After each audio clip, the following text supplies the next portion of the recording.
So it turns out socialism is when capitalism. The multimillionaires are fighting again. So multimillionaire property mogul Richard Tice has accused multimillionaire business mogul Rishi Sunak of being a socialist on account of his government raising taxes and wasting government spending. Say what you will about the Tories, but they've never been called socialist before, to the point where Richard's had to make up a new phrase, a con-socialist, which he is very proud of. The thing is, Richard's a businessman.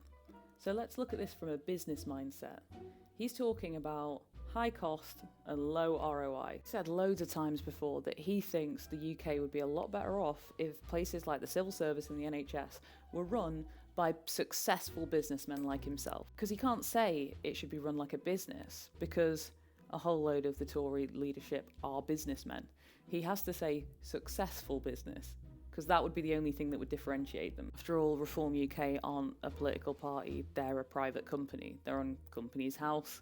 Richard Farage and Paul Oakton are the three active directors. So it is a company. So let's imagine that the next election, you're not voting for the Prime Minister, you're voting for your new boss. Boss that's promised to give Britain back to the people, who's promised to be profitable, efficient, effective.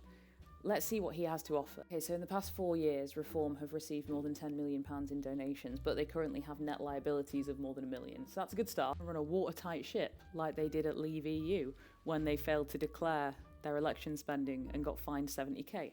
Imagine that, but with your taxpayer money. Have you ever had a boss who's fired someone and it's turned out they were dead? I'm not so sure that the successful differentiation here is really much use, but hey, he is incredibly successful. He's made an awful lot of money, and he's not a socialist, he's a born and bred capitalist. He doesn't believe in hand-me-downs or just getting money passed down from the powers that be. He only believes in getting it from your dad, who can hire you and make you the leader of the property firm that he's been running, that your granddad started, and then you can become a multimillionaire. Maybe his start isn't that different from the Tories, and I guess he did used to be a Tory donor, but maybe there's another form of radical change that he's talking about. The Reform do have this weird line of, like, in some areas they seem to be in favour of privatisation, but in others they don't, so they're very against foreign ownership of utilities companies, and that's a popular stand. With that said, his party's biggest donor is based in Thailand. So, Guy did also appear a lot in the Panama Papers for offshoring and not paying his taxes.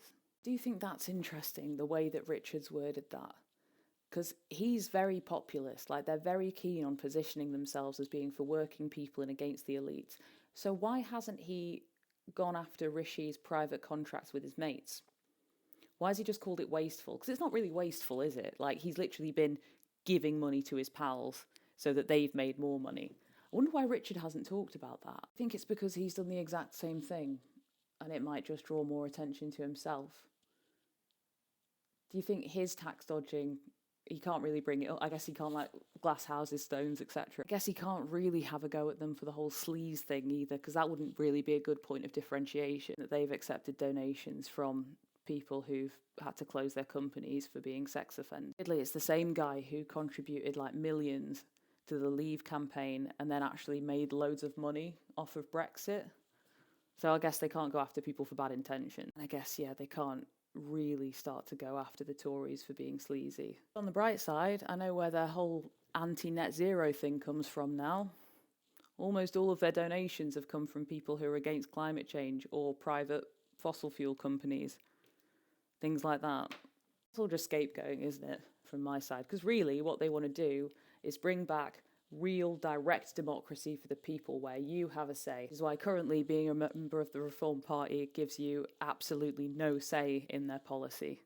If only we had successful businessmen like Richard Tice in charge of the country. You know what? Sold. I'm sick of this multi-millionaire Rishi Sunak coming in here, taking all of these private donors and using it to mess up our country. His party's full of sleaze and scandal, and he's funneling off everything into his own private wealth. I'm sick of it. It's time for real change. Like, wait...